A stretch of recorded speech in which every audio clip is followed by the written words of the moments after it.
வணக்கம் நண்பர்களே. பதிவிரதையான காந்தாரியின் ஆசிர்வாதம்தான் துரியோதனின் இறப்பிற்கு காரணமா? மகாபாரதம் தர்மத்தையே நிலைக்களமாகக் கொண்டது. காந்தார தேசத்து இளவரசியான காந்தாரி திருதராஷ்டிர மன்னன் பார்வை அற்றவன் என்று தெரிந்தேதான் மணம் புரிந்து கொண்டாள். பிறவி குருடனான திருதராஷ்டிரனை மணம் செய்து கொண்ட பிறகு தன் கணவன் காணாத இந்த உலகத்தை இனி தானும் பார்க்கக்கூடாது என்று தன் 2 கண்களையும் துணியால் கட்டிக்கொண்டு இறுதி வரை வாழ்ந்தாள். பாரதப் போர் கடுமையாக நடந்து 17 நாட்கள் முடிந்துவிட்டன. குருஷேத்திர புண்ணிய பூமி குருதி வெள்ளத்தில் மிதந்தது. கௌரவ சேனையின் பாசறையில் சூன்யம் நிறைந்திருந்தது. தனித்து விடப்பட்ட அஸ்தினாபுரத்து இளவல் துரியோதனனின் மனம் கொந்தளிக்கிறது. பாசறை கதவருகே ஏதோ நிழலாடுகிறது. யாரோ வரும் காலடிச் சப்தமும் கேட்கிறது. திரும்பி பார்க்கிறான். அங்கே அவனை பெற்ற அன்னை காந்தாரி நிற்பதைக் கண்டு ஆச்சரியப்பட்டு, அம்மா, நீங்களா? என்ன இந்த வேளையில், அதுவும் யுத்த பூமியில் என்று வேதனையோடு கேட்டான். அன்பு மகனே, உன் நிலையை அறிந்து தாயான நான் எப்படி நிம்மதியாக இருப்பேன் என்று அவன் தலையை அன்போடு வருடினாள். வணங்காமுடியான துரியோதனனுக்கு தாயின் வருடல் இதமளிக்கிறது. அம்மா, நாளை நடக்கும் போரில் எனக்கு மரணம் நிச்சயமென்று என் உள்ளுணர்வு அச்சுறுத்துகிறது என்றான். மகனின் நிலை கண்டு அன்பு மேலிட, உன்னை யாரும் வெல்ல முடியாது. அதற்கு உபாயம் சொல்லத்தான் உன்னை தேடி வந்தேன் என்றாள் வாஞ்சையோடு. என்ன சொல்கிறீர்கள் தாயே என்றான் துரியோதனன் ஆச்சரியத்தோடு. ஸ்வேதனா, எனது கற்பு நெறியும் பதிவிரதா தர்மமும் உண்மையாக இருக்குமாயின் உன்னை யாராலும் எந்த அஸ்திரத்தினாலும் வெல்ல முடியாது. மரணமும் உன்னை தீண்டாது. நான் சொல்வதை நீ செய்ய வேண்டும் என்றாள். சொல்லுங்கள் தாயே. துரியோதனா, இந்த போர்க்களத்தின் அருகிலுள்ள தடாகத்தில் குளித்துவிட்டு பிறந்த மேனியாக என்னிடம் வா.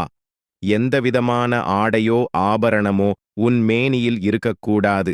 இத்தனை காலமாக கட்டியிருந்த கண்களைத் திறந்து என் பரிபூரணமான கடாட்சத்தைப் பொழிந்து உன்னை ஆசீர்வதிக்கிறேன். எனது நயன தீட்சை உன் மேனியில் பட்டுவிட்டால் உனக்கு மரணம் கிடையாது. விரைவாகப் போய் வா மகனே என்று துரிதப்படுத்தினாள் காந்தாரி. அப்படியே தாயே என்று ஆனந்தமாக தடாகத்தை நோக்கி ஓடினான் காந்தாரி மைந்தன். அதேவேளை பாண்டவர் பாசறையில் இருந்த கண்ணனின் மனம் நிலை கொள்ளாமல் தவித்தது. துரியோதனனின் பாசறையில் காந்தாரிக்கும் துரியோதனனுக்கும் நடந்த உரையாடல்கள் எல்லாம் சர்வ வியாபியான கண்ணன் அறிந்து கொண்டான்.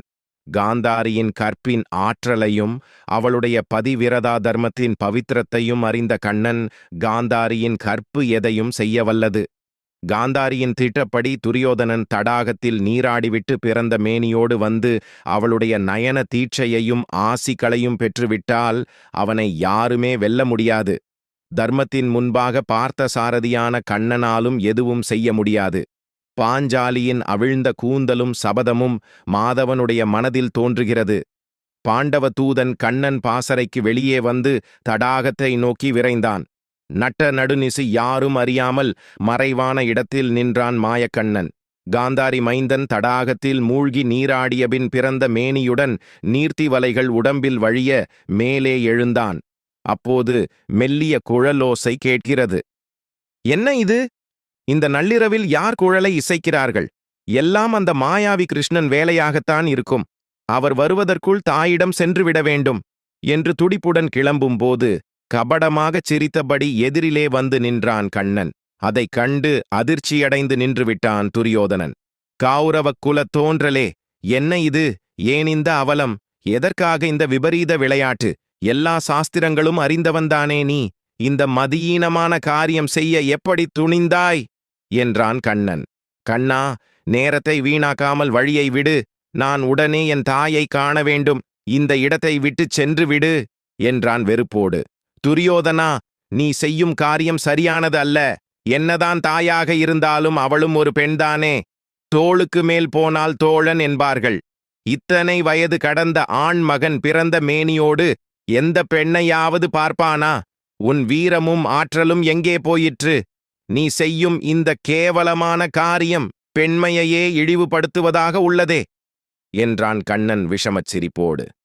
துரியோதனன் ஒரு வினாடி குழம்பி, கண்ணா, என்னிடம் தற்போது ஆடை எதுவுமே இல்லை என்றான் பரிதாபமாக கண்ணன் அவசரமாக. துரியோதனா, கவலையை விடு. பக்கத்தில் உள்ள வாழை இலையை பறித்து உனது இடுப்பில் மட்டுமாவது மறைத்துக் கொண்டு உன் மாதாவிடம் செல் என்று சொல்லிவிட்டு தான் வந்த வேலை முடிந்துவிட்ட திருப்தியோடு அங்கிருந்து நகர்ந்தான். அம்மா, அம்மா என்று கூவியபடி ஆவலோடு வந்தான் துரியோதனன். மகனின் குரலை கேட்ட காந்தாரி மகனை பார்த்து அருளை பொழிய வேண்டும் என்று தன் கண்களின் கட்டுகளை அவிழ்த்தாள். தன் சக்தியையெல்லாம் திரட்டி தன் மகனின் தலையிலிருந்து ஒவ்வொரு அங்கமாக தனது பார்வையை செலுத்திக் கொண்டே வந்த காந்தாரி இடுப்பிற்கு கீழே இலை ஒன்று மூடியிருப்பதைக் கண்டு தீயை மிதித்தவள் போல அதிர்ச்சியானாள். தனது கற்பின் சக்தியாலும் பதிவிரதா தர்மத்தின் ஆற்றலாலும் தன் மகனை காப்பாற்றி விடலாம் என்று திடமாக நம்பி வந்தாள். காந்தாரியின் எண்ணம் பலிக்கவில்லை. தனது பார்வை பட முடியாத இடுப்பிற்கு கீழே துரியோதனன் தாக்கப்பட்டால் அவன் அழிவு நிச்சயம் என்பதை எண்ணி கண்ணீர் வடித்தாள். 18ஆம் நாள் யுத்தம். பீமனுக்கும் துரியோதனனுக்கும் கடும் போர். எல்லாவித அஸ்திரங்களையும் கையாண்ட பிறகு கதாயுத யுத்தம் தொடங்கியது.